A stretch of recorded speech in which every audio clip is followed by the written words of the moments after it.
present the West Plains District Conference of the Global Methodist Church. So he will be talking to us about the Global Methodist Church. If anyone has any questions you want to ask, feel free to ask them out loud, or if you don't want the you want to just write them down? but you want to do it more anonymously, write it down and then it's kind of it. If you got questions, if you want to write questions. So, Okay. so I will write it up here.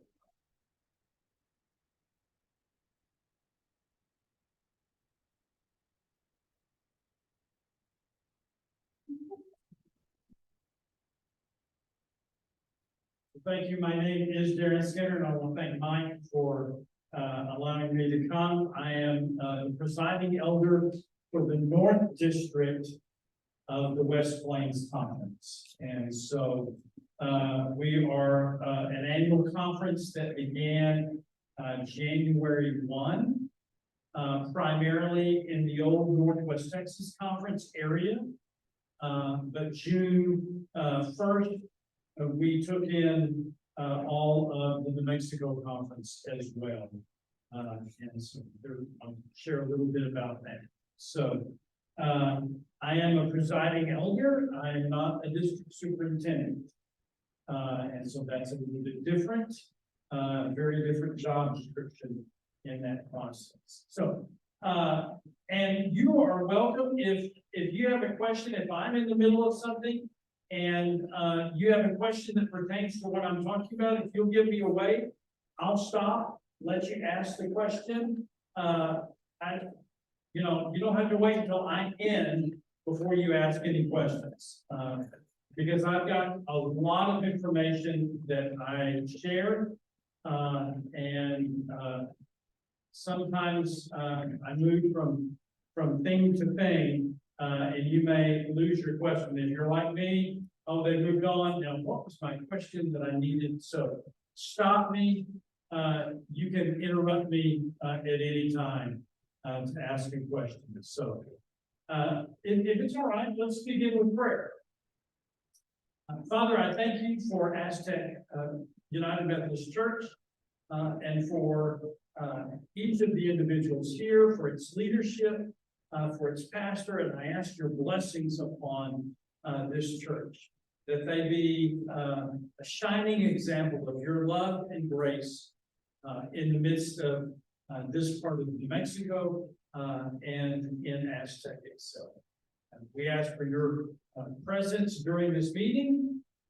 Give each person here a heart of discernment and a willingness to ask questions as it pertains to the questions they have in their hearts about what the Global Methodist Church is doing. So we ask for your grace in the midst of this time. And I pray that in Jesus' name.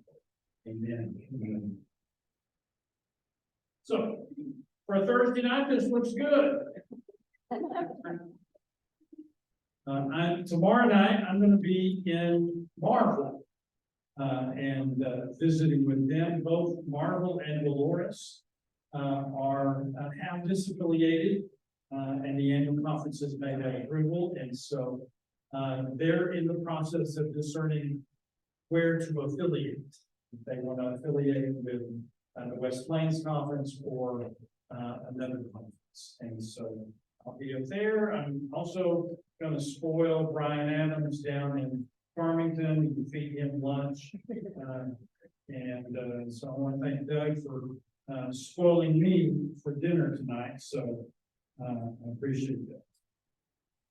The Global Methodist Church has officially been a denomination since May of 2020, or 22, I'm sorry, May of 22 was the official start date for the Global Methodist Church. And in that, the desire of the leadership and now some 2,500 plus churches, nearly 2,500 pastors is that we don't want to be UMC 2.0. So we don't want to be just the UMC with a different name.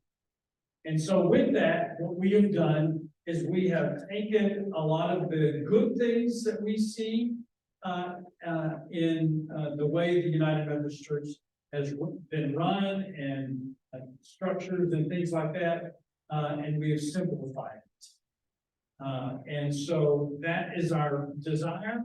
John Wesley was a man who created a movement, and we are very much wanting to be a movement of God in the United States and around the world. More so than being a bureaucratic organization. And that. So we right now have just finished our second annual conference. And we held our convening annual conference in the West Plains Conference in Lubbock, Texas. January 24th, 25th, 27th, and 28th. I'll get it right here. That seems like years ago now. And that conference was held primarily, again, with the churches that chose to disaffiliate out of the Northwest Texas Conference. And just to let you know, that was about 145 churches left that conference of about 200. So not all of those chose to join the Global Methodist Church. So about 113 at the beginning. Right now, after our second annual conference meeting, we are now about 155 churches. We welcomed 40 churches from New Mexico and Northwest Texas. Last numbers I had were 26, and I think it may be closer to 29 from the New Mexico annual conference voted to disaffiliate and join us. Just as for information, a little over 6,100 churches in the United States, United Methodist Church, have left the denomination. That is the current tally that I have seen, and takes in most of the annual conferences that have happened through June. So it's not a small number of churches that have chosen to do this. The Global Methodist Church very much focuses and is focused on the local church. The United Methodist basic structure that is described in the discipline is that the annual conference is the primary structure, not the local church. We have focused primarily and are focusing very much on the local church. With that, our national global headquarters is much smaller. The annual conference is much smaller number of individuals participate. The national or global headquarters does not have an office building. They are all right now officing from their homes. So there is no building at this point in time. I would anticipate in the future that there would be an office building of some sort.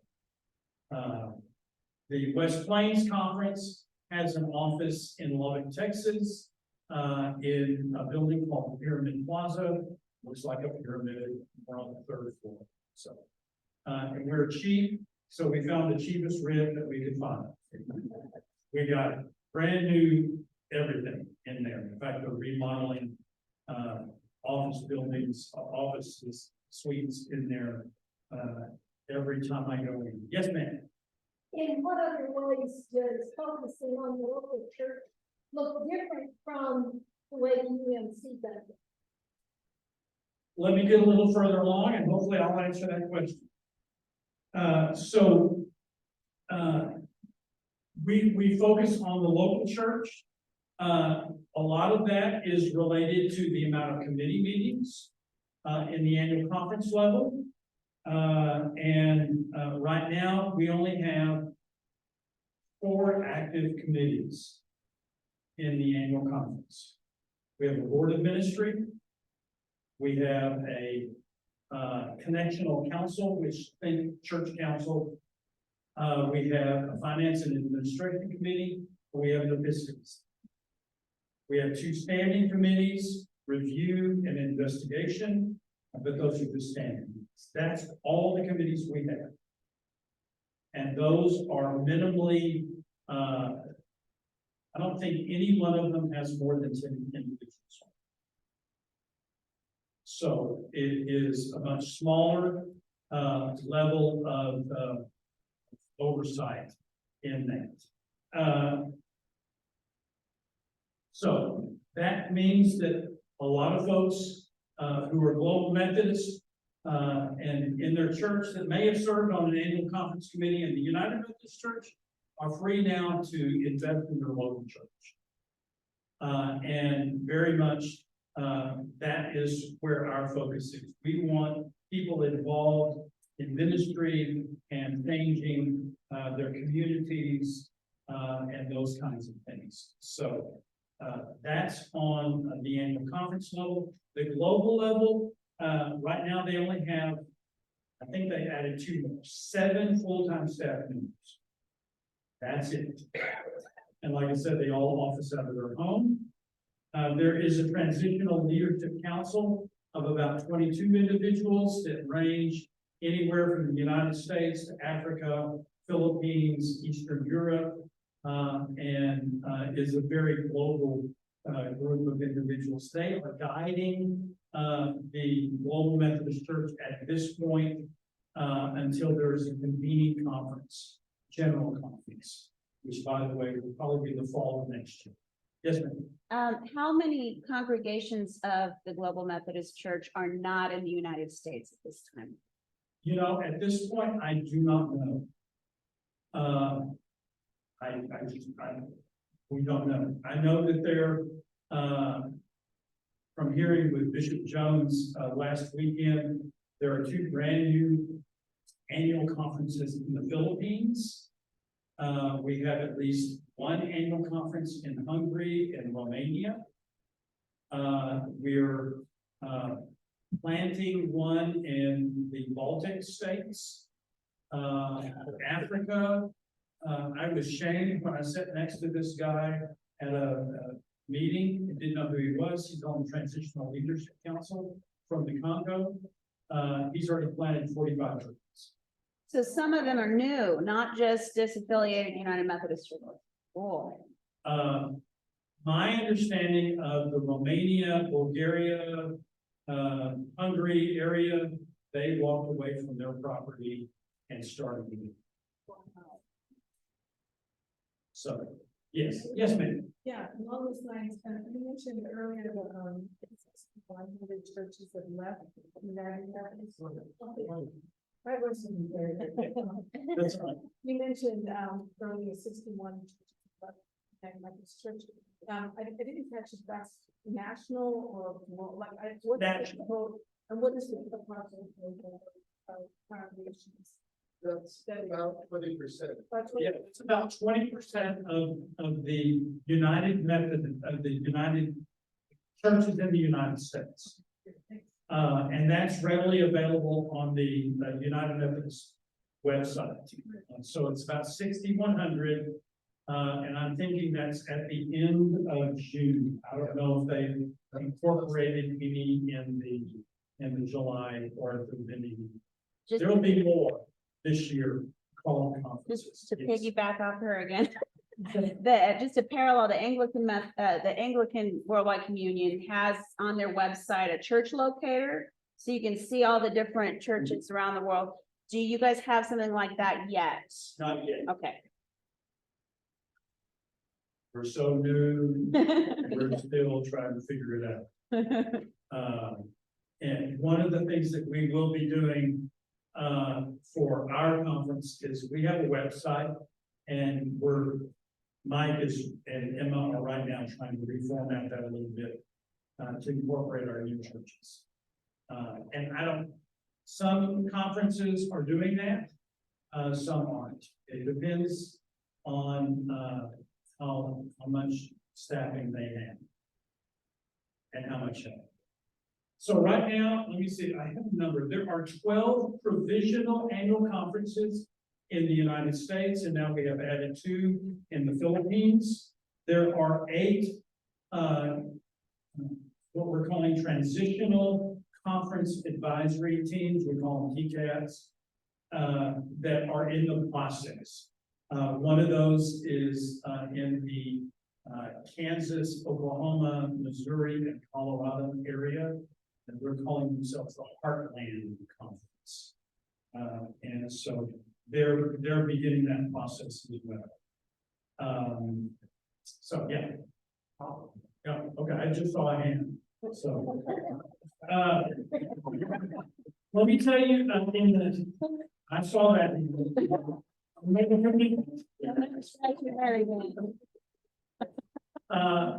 In the West Plains Conference, there are 3 presiding elders, myself, Les Hall, and Rich Jones. Rich is in the East District, I'm in the North District, Les is in the West District. We just reformatted and kind of equalized the districts a little bit in that process. We have an administrative assistant named Emma Stone and a president pro tem. It is a temporary position until the convening conference happens. We're in a temporary kind of situation with that. So Mike Schaefer is our president pro tem. He doesn't want me to say this, but I say it anyway. Bishop without the title. So he's the one that is leading the annual conference. He's the one that is confirming appointments that we are making, even though we have to send that on to a bishop. Right now, there are only 2 bishops in the Global Methodist Church. Both of them are retired United Methodist bishops. In the southern half of the United States is Bishop Scott Jones, retired out of the Texas Annual Conference, Houston area. He is our bishop and takes in all of the south of the United States and the Philippines. And then Mark Webb, former United Methodist bishop out of the Western New York area. And he takes the northern half of the United States and Eastern Europe, Baltics, and then they're going to figure out how to deal with that. Because that's a significantly large area. So that is all we have. We have 2 bishop emeriti, if you want to call them that. They're basically retired, and they're there for inspiration, preaching, teaching, and that sort of stuff. They don't hold any power other than their presence and wisdom on the transitional leadership council. So, that's a little bit about our leadership. My role, I was the Amarillo District Superintendent for a little over a year in the Northwest Texas after having served 12 years over here in New Mexico. I served 7 years in Hobbs, at Hobbs First, and then 5 years in St. Paul's and Las Cruces. And then Bishop Bledsoe called me and invited me back to Northwest Texas, where I'd spent 20 plus years over there to go back home, so to speak, and serve as district. So about October, we made the decision to go ahead and launch a Global Methodist annual conference in the Northwest Texas area. I was invited at that point in time to step into the role of the presiding elder. Presiding elders are different in their job descriptions. than district superintendent. District superintendent is very much a supervisory position and very bureaucratic in what we do. Paper was my game. I mean, I coach conference, evaluations. I have files thick with information.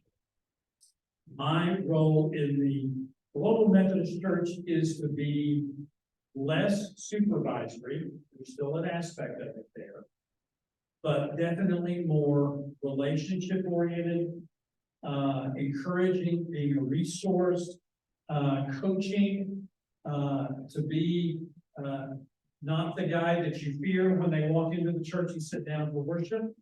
Or, there are those moments when you go, you're the guy.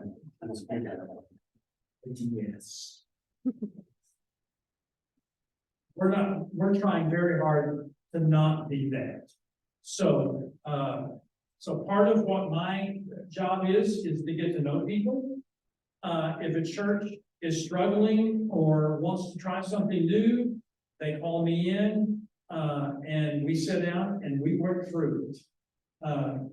I have a church that is open in Claude, Texas. You know where Claude is. Small town. They've been served by a part-time CLM. He decided that he had a bucket list and he wanted to fulfill his bucket list before his health declined. And so we started exploring what kind of pastor do you want? Do you want a full-time pastor? Do you want a part-time pastor? Do you want a retired individual? Or do you want to partner with another church? And that church then resource you and help you in that process. And so I probably spent 10 hours with that church on many different meetings, helping them work through that, challenging them on things like, I'm sorry, your parsonage looks like it stepped out of 1940 and you left it there, like 1940. So you got to do something. Another church is talking about going to a single board model or a simple accountable structure. And so I've stepped in and have helped them through that process. So that's what my job is now. My supervisory role is minimal. And I say is if the pastor does something really bad or the church is in serious trouble, that's when I become supervisor. There is an appointed process, and the appointed process is also very different in what we're doing in the Global Methodist Church. For instance, clergy do not have a guaranteed appointment.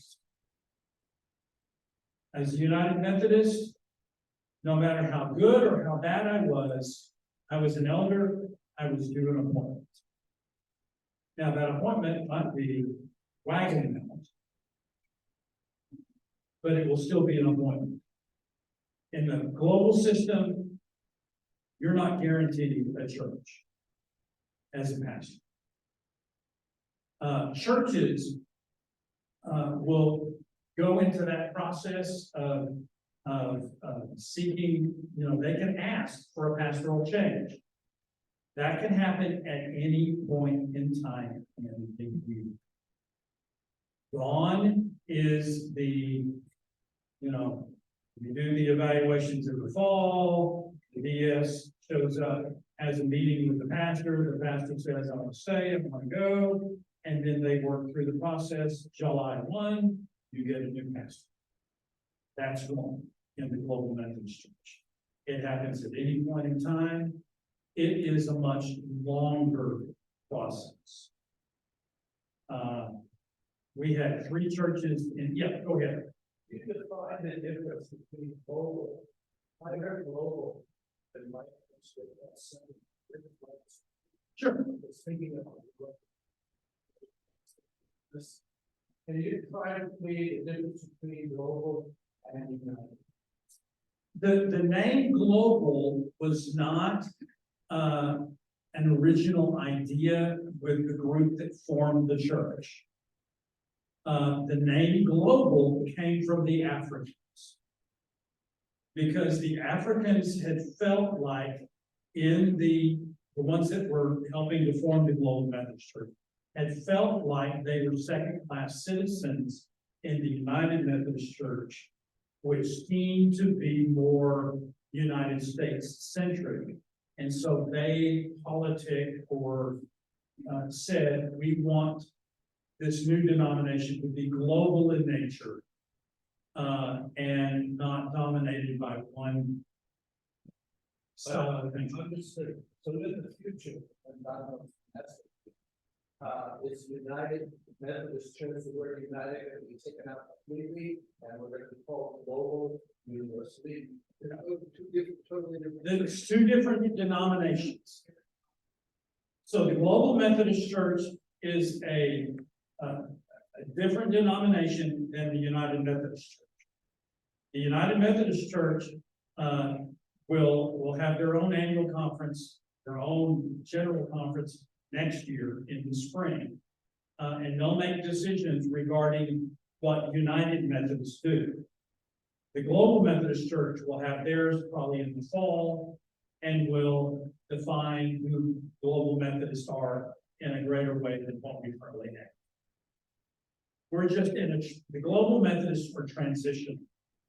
A lot of our churches come out of the United Methodist Church, but in doing that, they leave everything behind that is United Methodist. Does that help you, sir? Does that include the hymnals? No. Nobody can take those away from you. And if anybody tells you otherwise, you tell them. Because anybody can buy those hymnals. I think Farmington Methodist is under that impression, Rivers. So. I talked to them. I was up here in May. I talked to them about this. Could we get? But there are people who will say, oh, we have to get ready for hymnals. Yeah. No, a Baptist can buy the United Methodist hymnal and use it. Okay. They don't have to take off, that's crazy. Getting back to the appointment talk, you said that a pastor in the GMC is not guaranteed an appointment. Is a church in the GMC guaranteed a pastor? To the best of our ability, we will fill every pulpit with a pastor or someone who will be there preaching. As in most United Methodist, I was United Methodist District Superintendent. I struggled my last year to fill 4 full-time pastors. In fact, I pulled youth pastors and some guy who was a candidate for ministry to fill full-time positions. That didn't count my part-time. Right now, in my district, I have a small church that pays minimally. And right now we have 2 lay leaders that are doing time about preaching because I can't even get a college kid really. Now, we are beginning to see some interest and our pipeline is beginning to fill up. But that will take some time. The process that we are in doing right now takes time. It takes a much longer amount of time than in the UMC system. For instance, the church can request a pastoral change. One of my churches did that.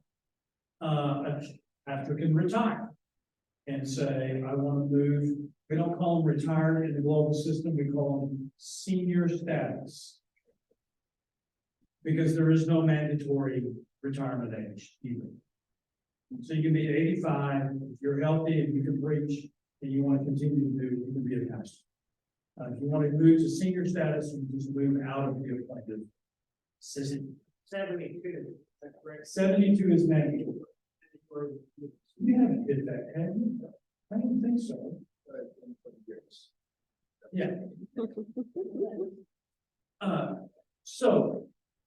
there's that aspect of it. Or a pastor gets moved. And then we start the process. We start the process in a local church with what we're calling the personnel committee. We're trying to get rid of the GMC language, because we're thinking a new system. And so your former SBRC, PRC will become a personnel committee. They create a profile for a pastor, a profile for the community, and a profile for the church. That is compiled by that committee. In the UMC system, the way I did it, I created all of that. Now, we put it on the committee to do that. That may take a couple of weeks. After we do that, we also do an online survey that anybody who attends the church can access and have their voice heard. We then compare the online survey with the profile created. We compare them, and then I go to the we're calling it staff. We've called it cabinet. So the presiding elders, president pro tem, we sit together. We begin to nominate individuals or suggest candidates for that. The church also has that opportunity to actually name possible pastors to be considered. Then it's on me to then call, presiding elders will call individuals. Would you be interested in serving, a church? And the pastor then has about a week. They get the information, they get a week to pray about it, discern themselves. They can say yes, and they can say no. So the pastor in the UMC system, if I ever said no, I was thinking I will never get another appointment as long as I'm on this pastor, or I have this issue, or district superintendent. It's not the case. One of my little churches in the far eastern part of my district, a little town called Wheeler, and it's a 2-point charge, Allison, Texas. So it's right before you get to Shattuck, Oklahoma. And it's that close you can throw rocks at Oklahoma. We called 4 individuals. They all said no. So we went back to the drawing board. We suggested more. We called 3 more. 2 of those said no. 1 said yes. Then the church got the opportunity to interview that person. So in this process, the local church gets to interview the pastoral candidates and give us feedback. So right now, we have 2 candidates for Dalhart, Texas. The SBRC chair, the personnel chair is contacting those pastors to set up times for the interview. The committee's going to interview them, and then they're going to provide us with feedback after those interviews. It's still an appointed process. And so once we receive that feedback, then Mike and the boys will make the decision. We'll then determine when that person starts, move dates, that sort of stuff. So yes, ma'am. It sounds kind of like you added some of the elements of a congregational church, calling the pastor to hopefully create a much better situation for everybody. What we're hoping and what we have designed at this point is we're hoping that there is greater buy-in for the pastor to actually say, I think I feel called there. And for the local church to actually meet the person, ask them hard questions, hear their calling, hear what they would do in the local church, in the community.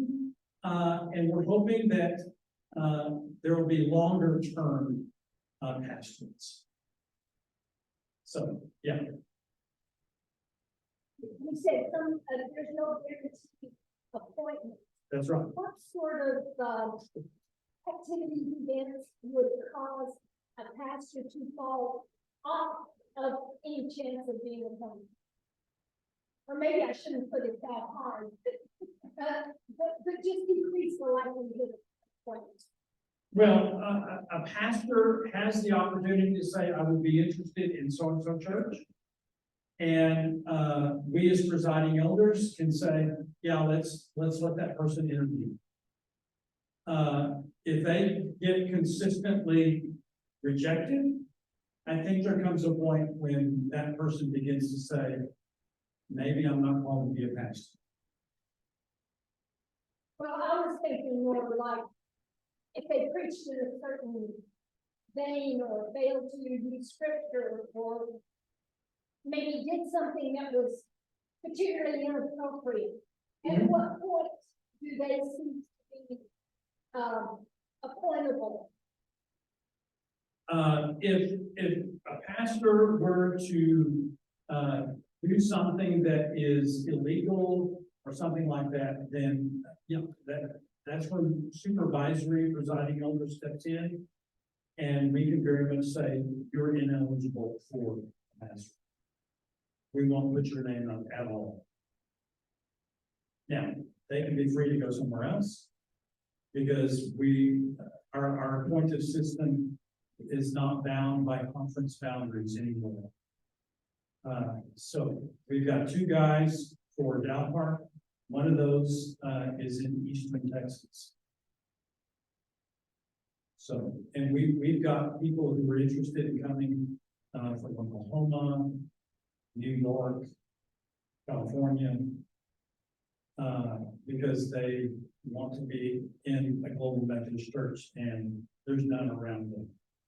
And so, they're putting their resume, what we ask of the pastor and that we hand to the personnel committee is, a cover letter that kind of is biographical in nature, a resume, and, what we're calling a personal ministry style. Which is a one-page description of here's what I do in ministry, here's how I lead, here's my personality temperament, here's how I see ministry happening in the local church. And so the personnel committee gets those documents and they read them over and pray about it to determine who they want to get. So they may get 4 of them. One of our larger churches did. They got four candidates. They chose to interview 3. Well, actually, 1 pulled out. They interviewed 3 of them. They said no to 1 of them, and said either one of the 2 would be fine. They leaned toward the one that they got. So I think at some point, because it's not a guaranteed appointment system, ineffective pastors will, I hate to say it this way, but be weeded out. And they'll, because they have to, if they're going to support their family, my guy at Downhard Church asked for a pastoral change, and we said, we don't have anything at this point. And he started looking. Because again, it's not guaranteed in the plan. So are there at this time more ordained ministers than there are congregations? And just a real quick question after that, so I can stop talking. I'm sorry. I'm not a quota person, but how many female pastors right now? Ooh, good question. I'm not even sure. I'm not. There are. We do have female pastors. In fact, the leader of the transitional leadership council is female. So in fact, we have a president, at least one president pro tem that is female. So But actual numbers, I don't know. I don't even think, Curious. we don't even, I don't know if we have full numbers on how many clergy we've got. Because we've moved from a paper system to an online system. Yeah. And last I saw with poor Angela, Pleasance, who, she still had a stack of papers, applications that were at least 2 feet thick. And she's got to go through all of that. So, but the online system is much, greater. Just in my district alone, I have 4. 4 clergymen. One of those we just brought in from Oklahoma. Out of how many churches? Out of, 55 churches now, but that doesn't count my 2 units. So, part of that is, we're encouraging anybody, everybody. And I highly value Tony Bailey and Mindy McClanahan and Katie Gill. Those ladies are great leaders, much better pastors than I am.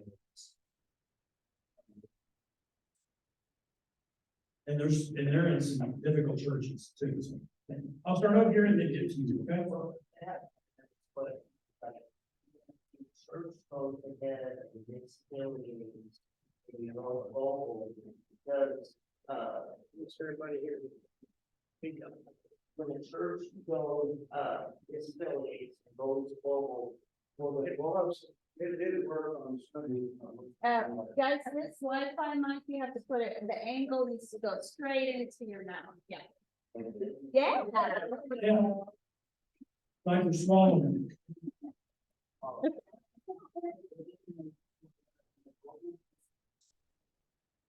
Will they help you through the distillation process once you get, you get your votes and you're reading, will they help you through the process of getting it all done? We can assist only after the disaffiliation date. After the disaffiliation, assist. Right, after the annual conference votes and says, this is the date you are no longer United Methodist, that's when Global Methodist can step in. We're very strong on, we don't want to step on boundaries. Mike invited, he shared with me, Doug had invited me, and it was like, what do I do here? And then Mike sent me an email inviting me here. I would not have come if Mike would not have invited. Right. But I can help you with how after that process. Now, it depends on the pastor. For instance, if y'all decided to vote to leave the United Methodist Church and join the global church, and your disaffiliation date isn't until January 1, and you know that I know Mike is going to stay United Methodist, then if he is open for me coming in and beginning that discernment process of developing the profiles and those sorts of things, then I can do that, but we're not doing that in every location. Part of that's related to the pastor and how open. My little Stratford church, it's not little church, my Stratford church, that pastor was very open and welcoming to letting us step in and begin the process. And they've only been without a pastor since July 1. And we have 1 month missions. Okay. I only did 2 or 3. So, yes, you have a question? Can a pastor be both UMC and global anyway? I mean, let's face it, they go through school, everything, and I can't say, like, I would love Mike to retain his credentials for UMC. I see how UMC trying to make them give them up, but I can also see him being part of the board. That's up to the individual. I still retain my United Methodist ordination. I only withdrew from the annual conference. The Global Methodist recognized my education, my service as United Methodist pastor, and approved me as an elder in the Global Methodist Church. And from the Global Methodist side, we have retired United Methodist pastors serving a lot of our smaller churches. Now, an active, this is my understanding, and this comes from the bishop, Bishop Nunn, I don't know what Bishop Snakey has said, is that a United Methodist pastor will not be eligible to serve a Global Methodist church at this time. That's what Bishop says. Bishop Snakey, I think that came from the Council of Bishops. And so there is that aspect. Retirees are a little different in that they have less influence. But some annual conferences, Oklahoma Conference, for instance, they're actually asking retirees that if you're even attending a Global Methodist church, that you withdraw. It depends on the annual conference. It depends on the bishop and how the bishop is leading. Because our Bishop Nunn was one way in Northwest Texas, a different way in Oklahoma, and it was all being led by conference leadership. And he just made sure there was a discipline. What does our conference say? Bishop Stacey has said, no United Methodist pastor will be Serving as early as that. No, I mean about the a retired UMC pastor. I don't think they've said either way. From my perspective, and from what I've seen, retirees are those guys that show up and on an annual conference and cause a lot of trouble a lot of times, sometimes, but they don't pay them in time, in many ways. So, for instance, a former district superintendent in Northwest Texas served a Christian church for 15 years as a retired. Nothing was ever said to him that he needed to withdraw or anything like that. And you know, we're not going to tell a United Methodist pastor, or as a district superintendent, I never told them we had to attend the United Methodist church. I didn't care. I just wanted them to stay out of my hair. And stop messing around with stuff. And make me do that. That's the question we need to serve the church. Unless I need to go to some church. Got your back. God bless Scott Planks. I used him all the time. He served as an interim for me. That's the difference between UMC and GMC, is bishop for the UMC are for life. Right. Is that correct? GMC of 4 years, or how's that The, stated? the term of service, the bishops that will be elected at our general conference are not for life. Title, yes, service, no. And that is undefined at this point. Some have said 4 years, some have said 6 years, some have said 12, some have said 8, but there will be term limits. That much is written in our transitional book of documents. So that is there. We just haven't codified it yet. And once a bishop moves to what they call bishop emeritus, they no longer sit on the council of bishops and have no longer say at this point. Yes, sir. No. A pastor can stay as long as a pastor and the church are happy.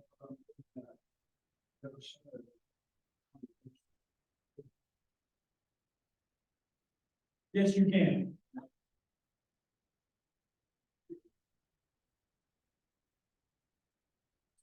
A local church can keep their pastor as long as they want, but they also have the opportunity to request a pastoral change in leadership.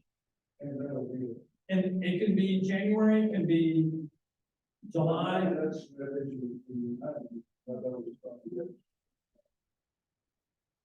appointments can be made anytime in the United Methodist Church, but 98% of them are made in the spring.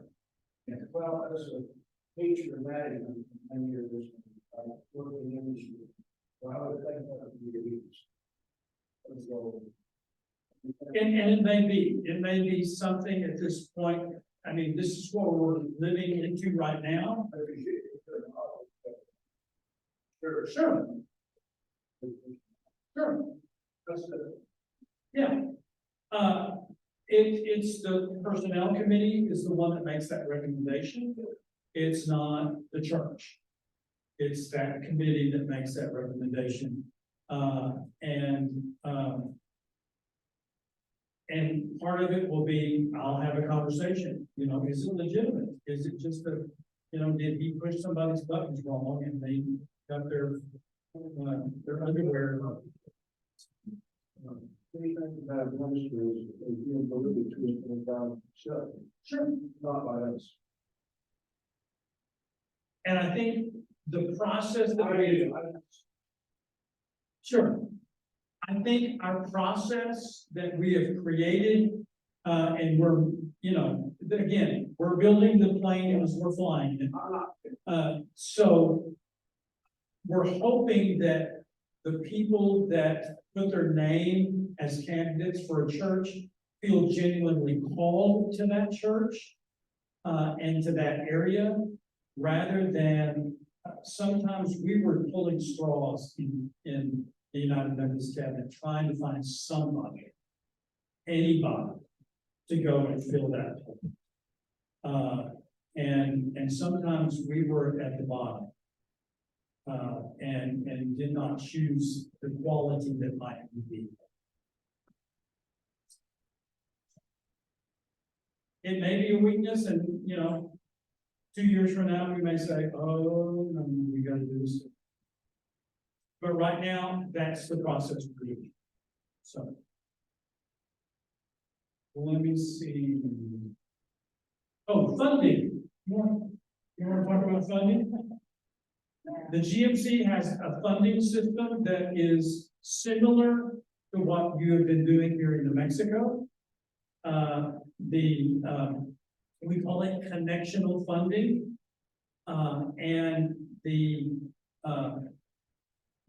global headquarters, wherever they are, somewhere in Virginia, something like that, only ask 1% of your operating income. The highest they can ever ask is 1.2%. That's the cap of your operating income from the previous year. The West Plains Conference started their connectional funding system at 5%. 5% is as high as it can go. It cannot go any higher than that. Now, because of the generosity of our churches in the West Plains Conference, we met budget on connectional giving in May. And we've lowered for 24 our connectional funding to 4%. The what? in our annual conference, it's 8%. It's 8% plus an additional 2% approximately for pension. And so it's, the idea when it was put in place was about 10%. The pension system is different in that if the church has a full-time pastor, they're required to pay into the pension system. It is a contribution system instead of a defined benefit plan. So like a 401k Like versus 401k, 401(k)(b), and so the church, based upon the salary, will give about up to 10% of that salary. The pastor can additionally add their own contribution up to 5% for a match. So the amount that y'all were paying for a pastor, that pension number goes down significantly. And pastor, add in a little more, obviously. The health benefits, y'all still under a 3-tier system? Single plus one, and family. That's what we have in the global system. And so, again, those are building costs in most cases. You have a single pastor, it's a little over $10,000 for the church's part. Participant plus one, is about 19,000. And the, family rate is about 26, a little over 26,000. Is that about the same? It should be about the same, very close. We have a greater cost. That I'm actually paying more for my health insurance. The participants cost. I took a pay cut to become a presiding elder, and my first paycheck, I went, Oh, okay, so you're And it's saying, oh my goodness, my insurance rates are so, oh, and I went with a cheaper rate. And with a lower level, it was still good. Plus, I like HSAs, so I wish I would have got that about 20 years ago. My HSA would be cushy right now, so. So in that process, salaries, there are no minimum salaries. What you pay is what you pay. In the global system, what we're finding is they're just gonna have to be competitive. I've already got 2 churches. When I told them that, I said, if you want a good pastor, you need to think about your salary. And both of them raised their salary immediately. Simply because they want to attract, and they were financially able to do that. Some of my other little churches, they can't do it. So obviously it's going to be more difficult to find some. When you're only paying $1,000 a month, that's tough. So yes, ma'am. What do you do where you have several of those small churches that no one of them can pay a pastor full time? Do you have a system that you work several churches together? We're working on that process. In fact, that's what I got talking to Marvel and Dolores with. They've already approached each other to talk about being a 2-point charge. We've got some churches that are in my district that are small, that pay minimum, and we're going to have to link them up with either a bigger church if they want a pastor, give up their wonderful 11 o'clock hour worship time to be served. We're calling it creative arrangements, and being part of that is a discernment. How can we provide you with a pastor? What are you willing to give up? And what are you willing to do to get someone? Because we don't have the manpower, lady power.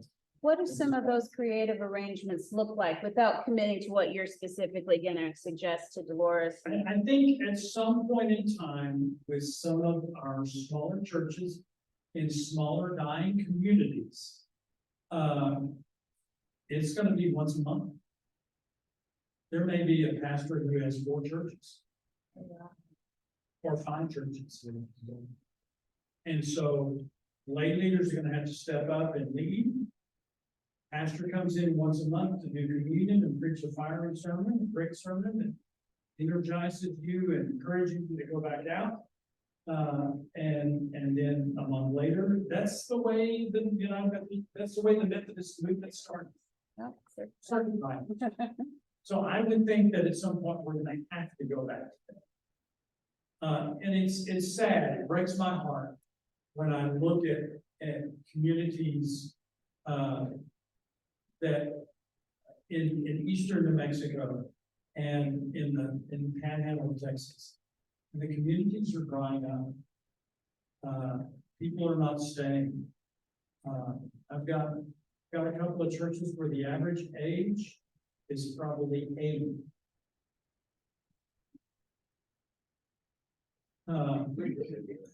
And the community itself in the next 5 years will be 100 people. 200 people are gonna leave. School system is gonna go away. And it's sad to watch that, but it's happening. And so we're gonna have to get creative. We're gonna have to really pray, how are we gonna do this? And hopefully have willing churches to give up having a pastor there every Sunday. That's a sacrifice. On the other hand, also help the church grow if their main leadership. Oh, yeah. Steps up to that. Yes. My little Wheeler and Allison church started January 1 without a pastor. That pastor decided to stay United Methodist. We didn't get them a pastor until June 1. I preached a couple of times there. President Pro Tem Mike Schaefer went out and preached. They're up in the area. So it was like a whole 1 week for him. And lay leader did it all. One of my little churches, we've got 2 lay leaders. They do time about. One does it one Sunday, the other does it the next Sunday, and they bounce back and forth. That way they're not preaching every Sunday. Retirees are coming in from all different places to do that. What we're finding, and especially with Wheeler and Allison, is that it strengthened the lay leadership. They took greater ownership and responsibility for what happened. Yes, ma'am. Question, but if you look at sharing the pulpit, Don? you covers the pastoral duties, because it's not just picking on Sunday. And then what is your curriculum, so the responsibility of the education and search for a particular people there? Or Well, that will be a conversation that will be, I will have with both churches. And we've developed a percentage. Okay, is it gonna be an 80-20? Is it gonna be a 50-50? Is it gonna, 90-10, 25-75? And sharing those costs.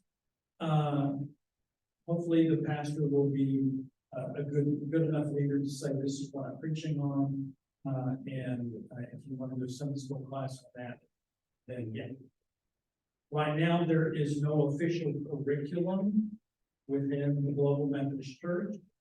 Most of what our churches are using is a company called Seedbed. You can find that at seedbed.com.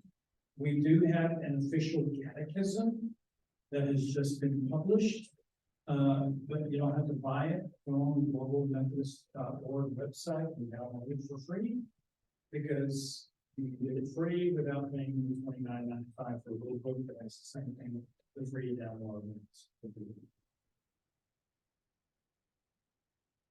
Part of that also is that it frees the church to do what they feel is best for them.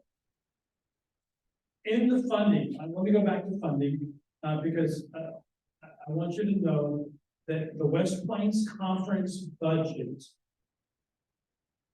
for 23, the one we're living in right now, was $860,000.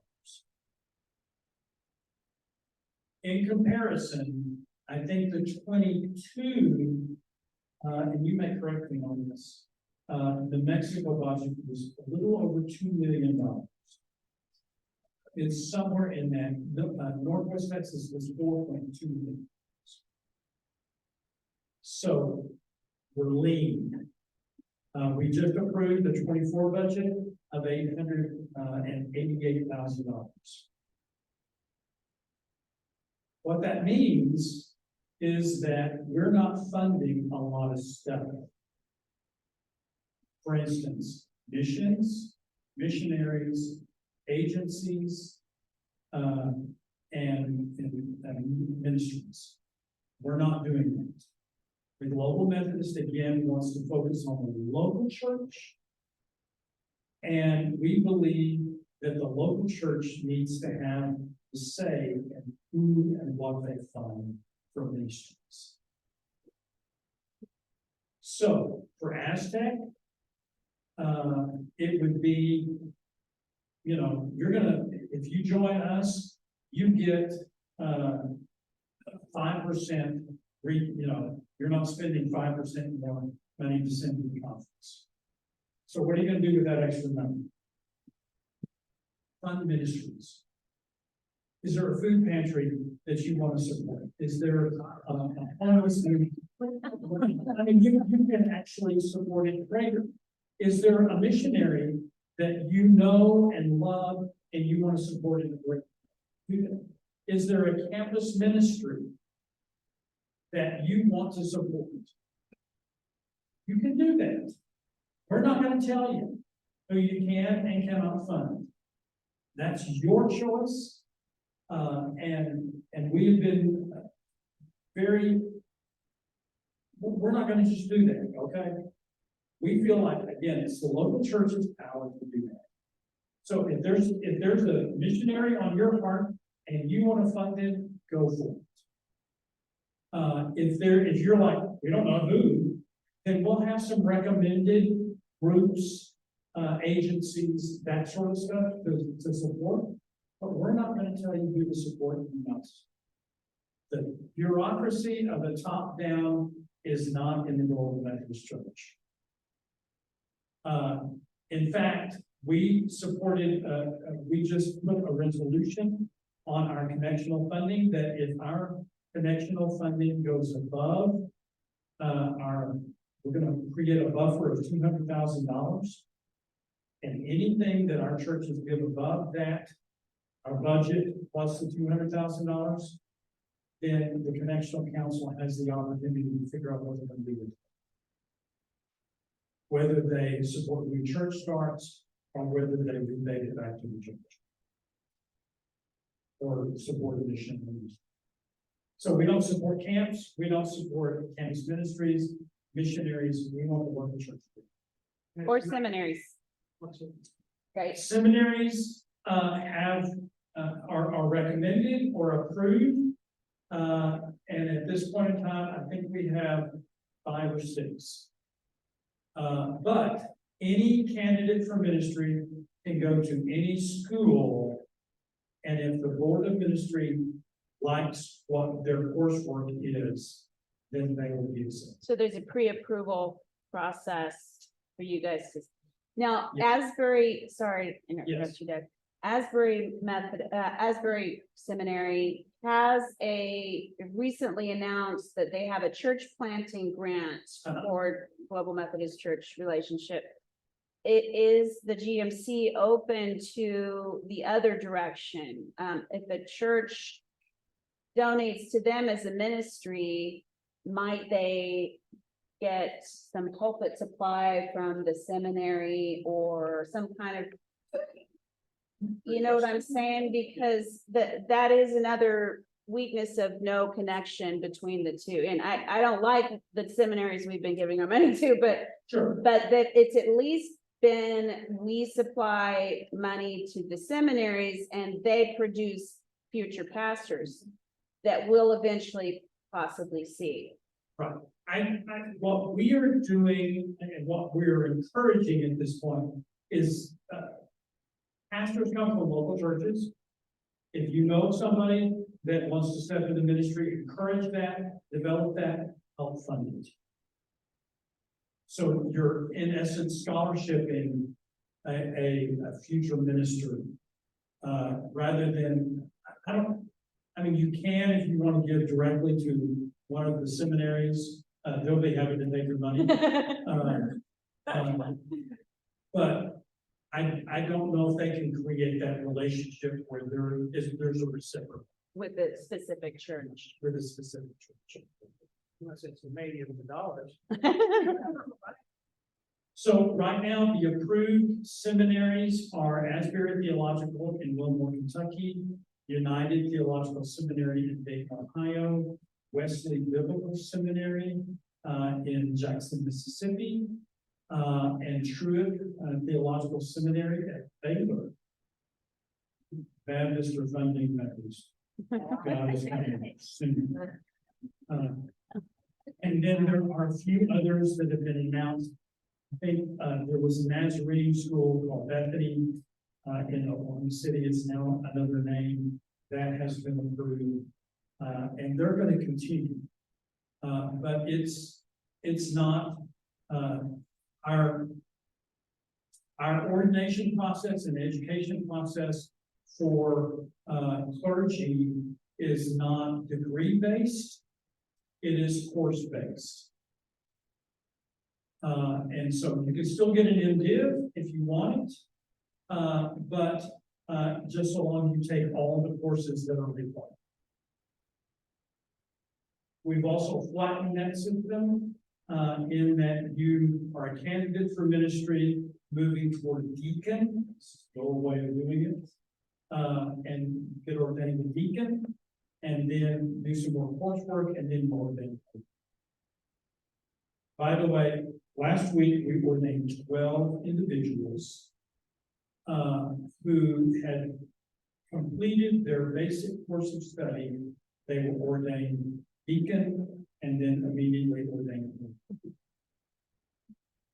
It's been the weirdest thing I've seen where the bishop says you're now ordained an elder for service in the church, and then the next breath he's ordaining, an elder deacon to an elder in a matter of seconds. Yes, yeah, it was. Yeah. Yes. And that's kind of what we're doing. Yeah. Yes, ma'am. Is the supply school wrong? Because I haven't heard about it in years. Good question. That's, I think, something that we're in the process with. We don't have local pastors, and that category of local pastors is not currently in our book of doctrine and discipline. Now we're struggling because we've received many local pastors, and so they created a transitional process for them. But they have to finish coursework in order to move to the deacon. So they're serving as an interim in that role, but they're really not ordained yet. Right. And that's, I think, going to be part of the struggle. That's one of our goals, is that we've got candidates for ministry that are serving in churches that can't do communion, can't do baptisms. They're being hamstrung in some ways. And we need some sort of process to help them, because it's just become difficult. My guy in Miami, Texas, is that way. He's not a transitional pastor. He's a candidate for ministry. He has to go to Canadian to get elements blessed. The pastor in Canadian has to come over and officiate at baptisms. So that's part of what we're doing. I know our chair of ministry, board of ministry, has already said, I'm going to rewrite all of this. And that's part of the process. Again, we're trying to figure it out. And we're transitional in nature. So we'll make mistakes. And we're figuring that out pretty quickly. Couple of things that keep coming up. One is housing for pastors. There's requirements now that say that has to be 3 bedrooms, 2 bathrooms. What do you have in place for that? Part of the garage, and then the property is that question words. We own it and sell it in trust. So parsonages there are no distinct requirements in the transitional book of doctrine and discipline for parsonage. And then have to be necessarily in that thing says now that you see it. It does, Yeah, I can't remember, that's one of his paragraphs. So, at this point, we don't have, you know, we don't have any of this. The only, directions that are there is that it is, speaking directly to the pastor. This is a church-owned property, so there needs to be respect. But also speaking to the church and saying, this is the pastor's house that you are providing, please respect us.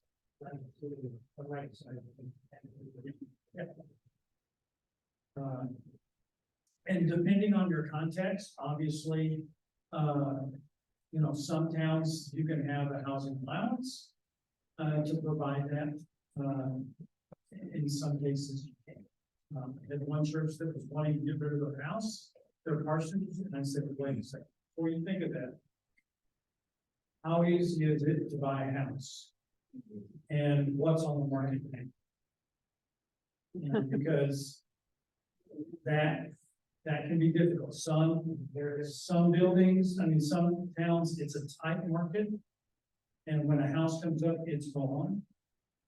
Or houses stay on the market for an awfully long time and a lot of. So I don't know what y'all's situation is. So now, in the Global Methodist Church, there is no trust clause. The church owns all property, assets, liabilities, loans in total. The Global Methodist Church does not take any and does not hold any rights to that.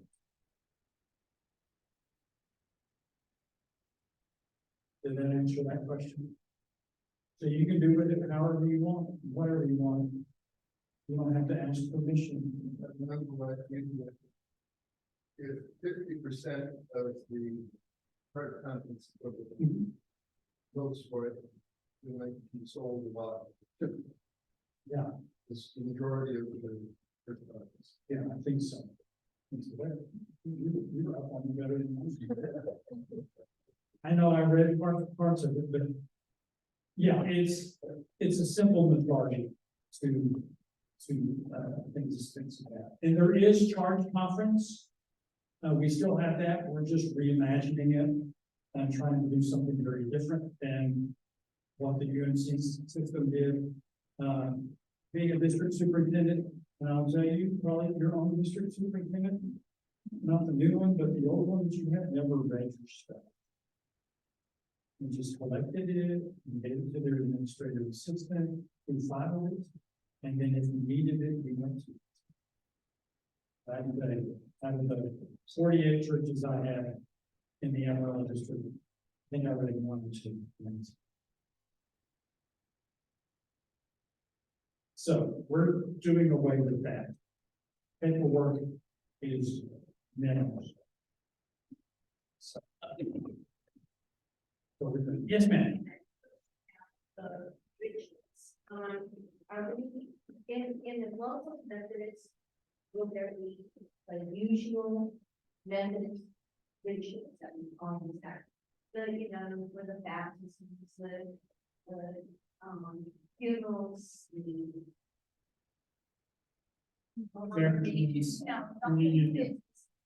all of that. At this point in time, the only written liturgy that I have seen is the ordination service. And that was written in January. So at this point in time, there is no formally approved liturgy for communion, baptism, membership, or anything like that. Now, there are membership vows in our transitional book of doctrine and discipline. And of course, those need to be asked. But as for anything else, no. There are the creeds, right? There are the two creeds that are part of our doctrine are the Apostles' Creed and the Nicene Creed. Those two can be used interchangeably. That is the core of our belief. And then there's something called the definition of Chalcedon that is also included in it as part of our doctrine. So for instance, last week in our ordination service, we did the Nicene Creed.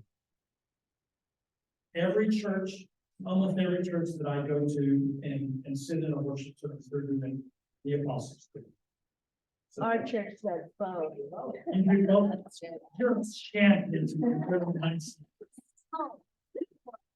They like United Methodist recognize both baptism and, communion as sacraments. Yes, the two sacraments that we have are communion and baptism, just like communion. Not.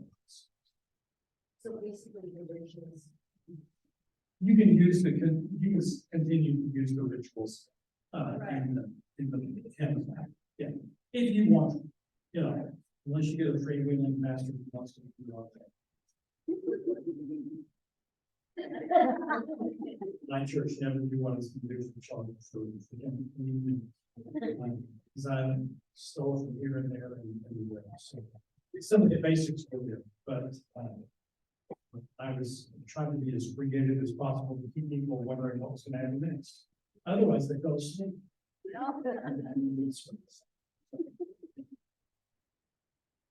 Any other things? Let me see what else. National funding. If you have not had the chance to look through our transitional book of doctrine and discipline, it is also a free download on the Global Methodist.org website right now. It's about 105 pages.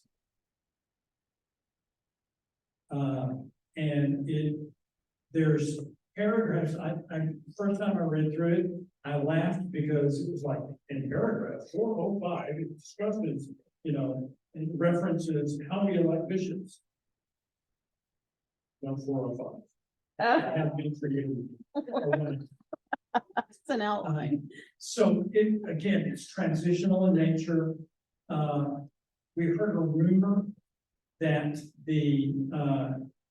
that we're going at our general conference be more about building culture as a church than creating the rules.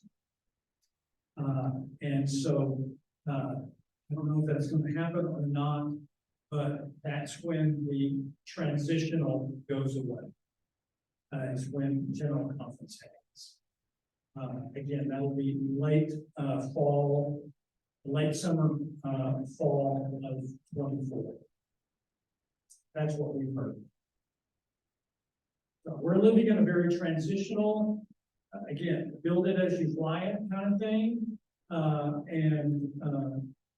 laughed at what one of our pastors said about ordination at the clergy session: patience, and grace. We're going to make mistakes. We're going to mess it up.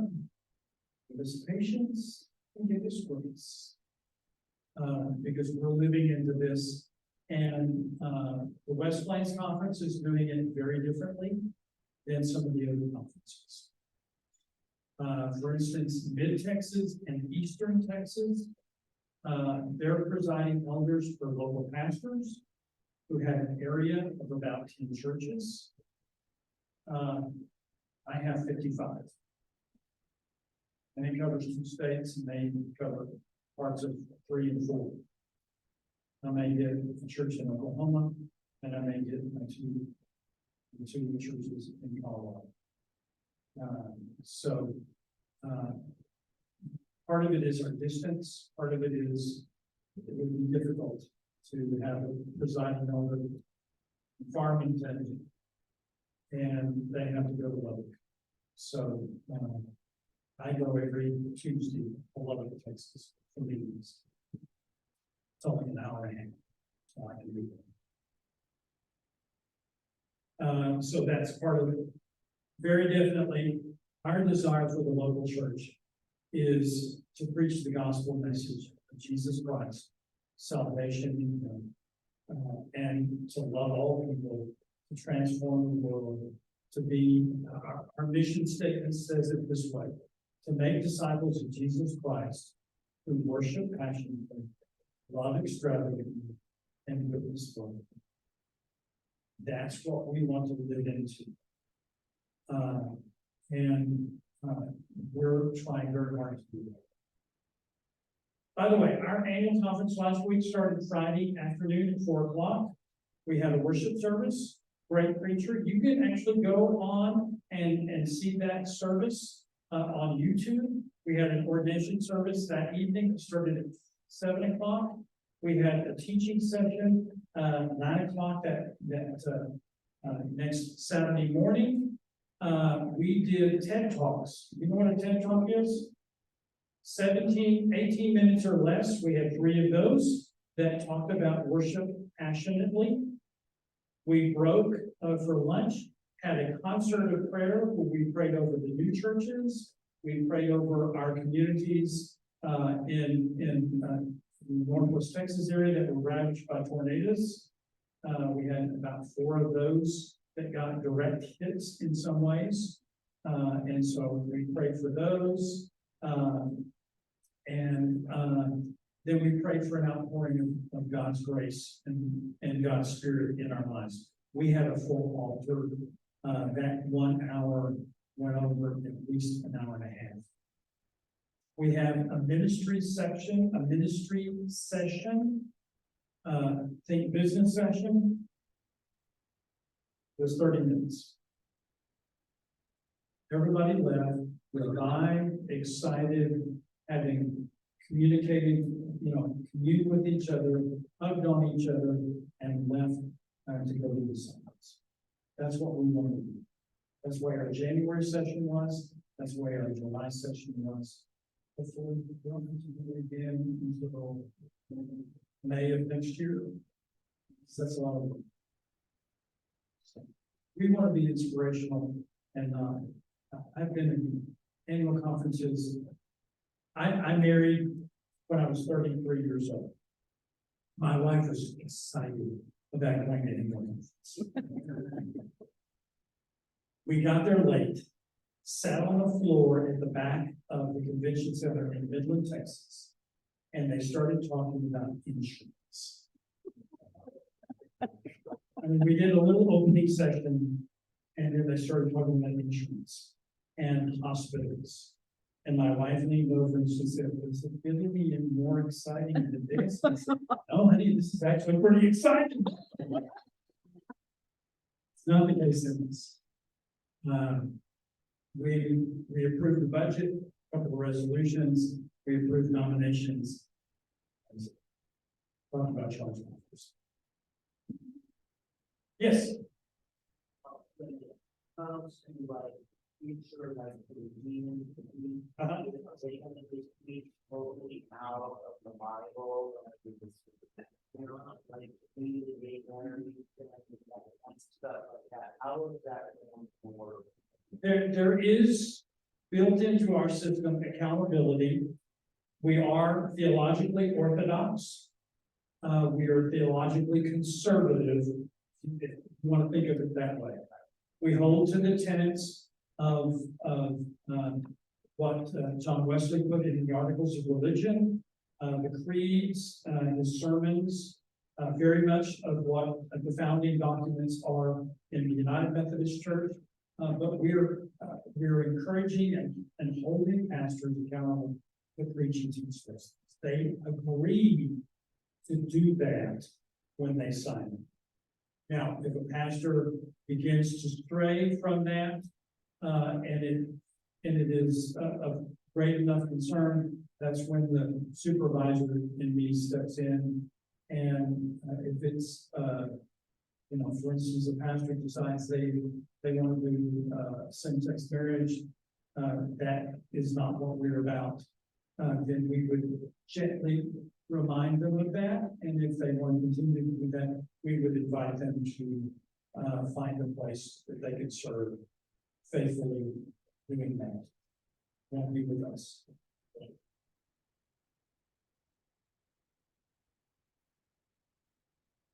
So thank you. Yes, ma'am. What about preachers that neglect preaching pretty strictly? How long would that be tolerated? I don't know. I don't have that problem. I think it would be, again, something where we'd have to have a conversation. it would definitely be a concern that the personnel committee would need to discuss with the pastor. We are strong on scripture is the basis for what we do as a church. And we desire very much that the word be preached and read and taught. And that's an expectation.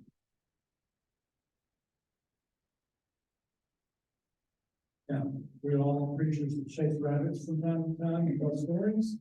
That may not be scriptural, but it needs to be scripturally based. That's my understanding.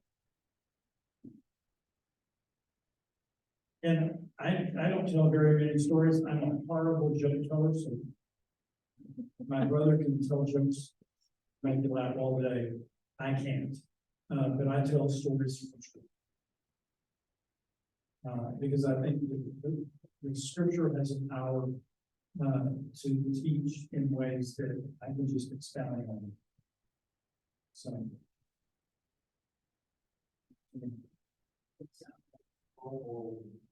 GMC is, as we speak, growing. It sounds like it's growing further rapidly, right? Yes, it is. And as it grows, then I'm sure things will, maybe settle around a little bit here, there. Still going to be preaching. Sure. And one of the aspects that Bishop Jones talked about is that he said it's amazing when people of our like mind at a conference, how God begins to move. And I think that's what we saw last weekend. Is that we prayed for revival. We had the campus minister chaplain, Asbury Methodist, Asbury University in Louisville, Kentucky, not the seminary. This is the college where the revival took place. And he spoke on that and what it was about and what happened. His daughter got up and spoke. She was a student there at the time. Again, when we ask people if you want to come down and pray for an outpouring of God's Spirit, that lasted for another 15, 20 minutes. The altars. People were wiping their eyes as they walked back to their seats. I shed more tears last week in what God was doing in people's lives than I have in any of the lives. There have been a few tears that may have been other tears, onions or something like that. Anything else? Thank you for asking great questions. Thank you for coming and listening to me drone on. And I'll hang around for a little while afterwards. And again, I appreciate very much you letting me have this opportunity. We've known each other, not a whole long time, but we've known each other a long time. I have great respect for Mike and his character and who he is. He's a good guy. Thank you very much. Thank you, Doug, for inviting me. Blessings. Go in peace.